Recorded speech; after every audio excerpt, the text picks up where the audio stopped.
വളരെ കാലം മുമ്പ് ബാബിലോൺ എന്ന രാജ്യത്തായിരുന്നു ഇബ്രാഹിം നബിയുടെ ജനനം. അദ്ദേഹം ഒരു കുട്ടിയായിരിക്കെ തന്നെ ജ്ഞാനം കൊണ്ട് അനുഗ്രഹിക്കപ്പെട്ടു.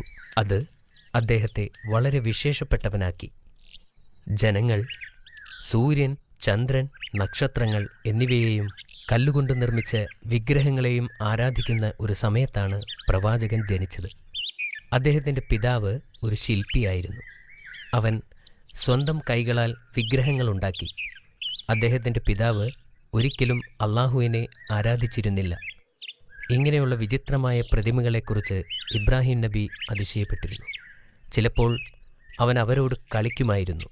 എന്നാൽ ക്ഷേത്രത്തിലെ വിഗ്രഹങ്ങളെ കണ്ടപ്പോൾ അദ്ദേഹം അന്താളിച്ചു. ഈ കൽവിഗ്രഹങ്ങൾക്ക് മുന്നിൽ ആളുകൾ സാഷ്ടാംഗം നമിക്കുന്നത് എന്തുകൊണ്ടെന്ന് അദ്ദേഹം ആശ്ചര്യപ്പെട്ടു. ഒരു ദിവസം മർധൂഖ് പ്രതിമ നിർമ്മിക്കുന്ന സമയത്ത് നബി പിതാവിനോട് ചോദിച്ചു, ജനങ്ങൾ എന്തിനാണ് ഈ കളിപ്പാട്ടങ്ങളെ ആരാധിക്കുന്നത്? അവർ ഞങ്ങളുടെ ദൈവങ്ങളെ പ്രതിനിധാനം ചെയ്യുന്നു. പിതാവ് മറുപടി പറഞ്ഞു, ദൈവങ്ങളിൽ നിന്നുള്ള അനുഗ്രഹങ്ങൾ ലഭിക്കാൻ നാം അവരെ ആരാധിക്കണം. ഇവർക്കെന്താ ഇത്ര വലിയ ചെവികൾ എന്ന് ഇബ്രാഹിം നബി പിതാവിനോട് ചോദിച്ചു. ദൈവങ്ങളുടെ ദേവനായ മർധൂഖ് ആണ് ഈ പ്രതിമ.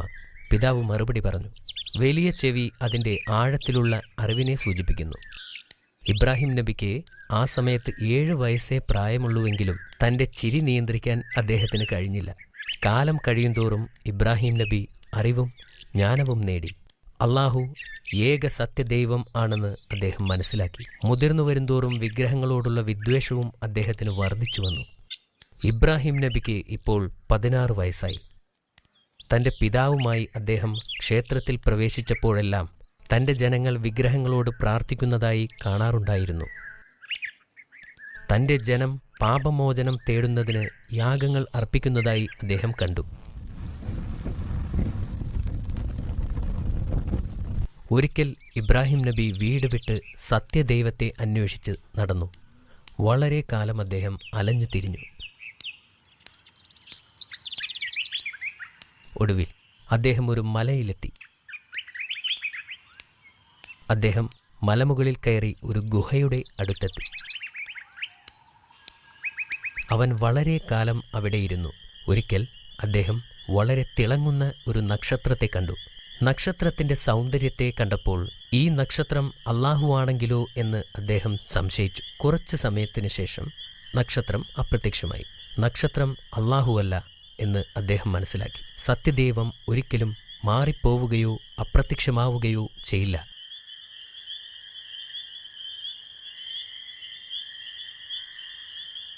കുറച്ച് സമയത്തിന് ശേഷം ചന്ദ്രൻ ഉദിച്ചു. ചന്ദ്രൻ വളരെ മനോഹരമായിരുന്നു. അതിനാൽ ചന്ദ്രൻ അള്ളാഹു ആണെന്ന് ഇബ്രാഹിം നബി കരുതി. നബി കുറച്ചുനേരം ചന്ദ്രനിലേക്ക് തന്നെ നോക്കി നിന്നു. പക്ഷേ ഏതാനും മണിക്കൂറുകൾക്ക് ശേഷം ചന്ദ്രൻ ചക്രവാളത്തിൽ നിന്നും അപ്രത്യക്ഷമാകുമ്പോൾ അതുമല്ല ദൈവം എന്ന് അദ്ദേഹം മനസ്സിലാക്കി. ഇബ്രാഹിം നബി വളരെ നിരാശനായിരുന്നു. എങ്കിലും അവൻ മലഞ്ചെരുവിലെ ആ പർവ്വതത്തിൻ്റെ മുകളിൽ തന്നെയിരുന്നു. സൂര്യപ്രകാശത്തെ നോക്കി ഇത് അള്ളാഹു ആണെങ്കിലോ എന്ന് വീണ്ടും ആശ്ചര്യപ്പെട്ടു.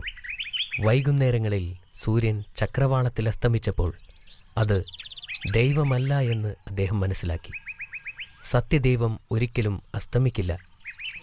യഥാർത്ഥ ദൈവത്തെ ഒരിക്കലും സൃഷ്ടിക്കാൻ കഴിയില്ലെന്ന് ഇബ്രാഹിം നബി മനസ്സിലാക്കി. അള്ളാഹു സകല വസ്തുക്കളുടെയും സൃഷ്ടാവാണെന്നും സൂര്യനും ചന്ദ്രനും നക്ഷത്രങ്ങളും അള്ളാഹുവിൻ്റെ സൃഷ്ടിയാണെന്നും അദ്ദേഹം മനസ്സിലാക്കി. അള്ളാഹുവിന് നന്ദി പ്രകടിപ്പിച്ചു. അള്ളാഹു അദ്ദേഹത്തെ നേർവഴിയിലാക്കിയിരിക്കുന്നു. അപ്പോഴാണ് അള്ളാഹു അദ്ദേഹത്തെ പ്രവാചകനായി തിരഞ്ഞെടുത്തതെന്ന് അദ്ദേഹം മനസ്സിലാക്കി. തൻ്റെ ജനത്തെ നയിക്കാൻ അള്ളാഹു അദ്ദേഹത്തെ തിരഞ്ഞെടുത്തു. ഇത് അദ്ദേഹത്തിന് ഒരു പുതിയ ജീവിതത്തിൻ്റെ തുടക്കമായിരുന്നു. ഈ സന്തോഷവാർത്ത അറിയിക്കാൻ ഇബ്രാഹിം നബി തൻ്റെ പിതാവിൻ്റെ അടുക്കിലേക്ക് ഓടി. ഇത് അറിഞ്ഞ അദ്ദേഹത്തിൻ്റെ പിതാവ് കോപിഷ്ഠനായി. നിനക്കെങ്ങനെ എൻ്റെ ദൈവങ്ങളെ നിഷേധിക്കാൻ കഴിഞ്ഞു? പിതാവേ, എന്നെ പിന്തുടരൂ. ഞാൻ സത്യമാർഗത്തിൽ അങ്ങയെ നയിക്കാം. ഇബ്രാഹിം നബി പിതാവിനോട് യാചിച്ചു. ഇത് അറിഞ്ഞ അദ്ദേഹത്തിൻ്റെ പിതാവ് കോപിഷ്ഠനായി. നിനക്കെങ്ങനെ എൻ്റെ ദൈവങ്ങളെ നിഷേധിക്കാൻ കഴിഞ്ഞു? പിതാവേ, എന്നെ പിന്തുടരൂ, ഞാൻ സത്യമാർഗത്തിൽ അങ്ങയെ നയിക്കാം. ഇബ്രാഹിം നബി പിതാവിനോട് യാചിച്ചു. ഒന്നും ചെയ്യാനാകില്ലെന്ന് പിതാവ് ചിന്തിച്ചു. അള്ളാഹുവിലേക്ക് ആളുകളെ ക്ഷണിക്കേണ്ടത് തൻ്റെ ദൗത്യമാണെന്ന് അദ്ദേഹം മനസ്സിലാക്കി. നബി മറ്റ് ആളുകളുടെ അടുത്തെത്തി അവരെ സന്മാർഗം ഉപദേശിച്ചു. ഏകദൈവം അള്ളാഹു മാത്രമാണ്. അല്ലാഹുവല്ലാതെ യാതൊരു ദൈവവുമില്ല. അവനല്ലാതെ ആരാധനയ്ക്കർഹൻ മറ്റാരുമില്ല. ഞാൻ ഇനി ഒരിക്കലും വിഗ്രഹങ്ങളുടെ മുൻപിൽ വീണ് നമസ്കരിക്കില്ല.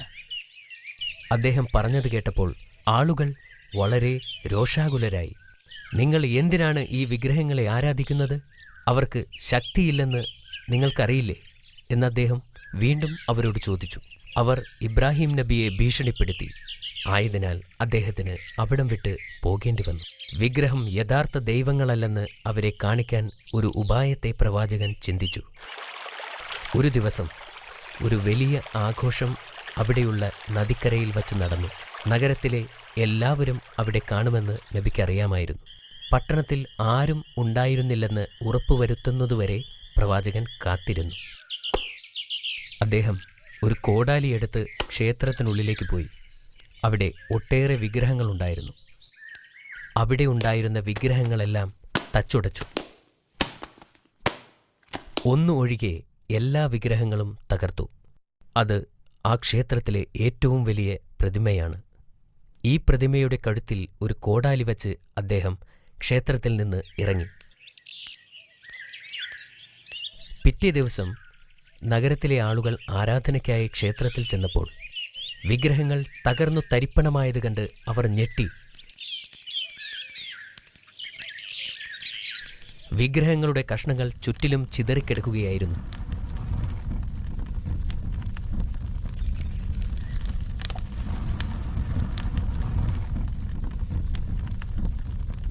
ഈ ഭീകരമായ പ്രവൃത്തി ചെയ്തവർ ആരായിരിക്കുമെന്നവർ ഒത്തുകൂടി ചർച്ച ചെയ്തു. ഇന്നലെ കമ്പോളത്തിൽ ഒരു ചെറുപ്പക്കാരനുണ്ടായിരുന്നു എന്ന് അവരിൽ ഒരാൾ പറഞ്ഞു. അവൻ നമ്മുടെ ദൈവങ്ങൾക്കെതിരെയാണ് സംസാരിച്ചിരുന്നത്. എനിക്കയാളെ അറിയാം, പേര് ഇബ്രാഹിം എന്നാണ്. ആളുകൾ ഇബ്രാഹിം നബി അലൈഹിസ്സലാമിനെ കാണുകയും ക്ഷേത്രത്തിലേക്ക് പിടിച്ചു വലിച്ചു കൊണ്ടുവരികയും ചെയ്തു. നീയാണോ ഇതെല്ലാം ചെയ്തത്? എന്തിനാണ് നിങ്ങൾ എന്നോട് ചോദിക്കുന്നത്? ഇവിടെ ഒരു വലിയ ദൈവം നിൽക്കുന്നുണ്ടല്ലോ, അദ്ദേഹത്തോട് ചോദിച്ചാൽ പോരെ? ഇത് അവിടെയുള്ളവരെ ചൊടിപ്പിച്ചു. വിഗ്രഹങ്ങൾ സംസാരിക്കില്ല, നീ എന്താ ഞങ്ങളെ കളിപ്പിക്കുകയാണോ? സംസാരിക്കാൻ പോലും കഴിവില്ലെങ്കിൽ ഈ വിഗ്രഹങ്ങളെ പിന്നെ എന്തിനാണ് ആരാധിക്കുന്നത്? അങ്ങനെയാണെങ്കിൽ അവർക്ക് കാണാനോ കേൾക്കാനോ സാധിക്കില്ലല്ലോ. അവിടെ കൂടിയിരുന്നവർക്ക് ഒന്നും പറയാനുണ്ടായില്ല. അവർക്ക് നാണക്കേട് തോന്നി. ചിലർക്ക് ഇബ്രാഹിം നബി പറയുന്നത് സത്യമാണെന്ന് മനസ്സിലായി. എന്നാൽ മറ്റുള്ളവർ അപ്പോഴും വൈരാഗ്യം വച്ചുകൊണ്ടിരുന്നു. അവനെ കൊല്ലണം! ആളുകളുടെ ഇടയിൽ നിന്ന് ഒരു ശബ്ദമുയർന്നു. അവർ അദ്ദേഹത്തെ ചങ്ങലകൾ കൊണ്ട് കെട്ടിയിട്ടു. അദ്ദേഹത്തെ എന്ത് ചെയ്യണം എന്നുകൂടി ആലോചിച്ചു. അവനെ ചുട്ടുകൊല്ലണം! ഒരാൾ പറഞ്ഞു. ഇന്നുവരെ കണ്ടിട്ടില്ലാത്ത തരത്തിലുള്ള തീയിൽ അവനെ എറിയണം! മറ്റൊരാൾ പറഞ്ഞു. ഇത് നല്ലൊരു തീരുമാനമാണെന്ന് എല്ലാവരും കരുതി. അങ്ങനെ ബാബിലോണിലെ ആളുകൾ തീയുണ്ടാക്കാൻ ആരംഭിച്ചു. ഭയാനകമായ തീ.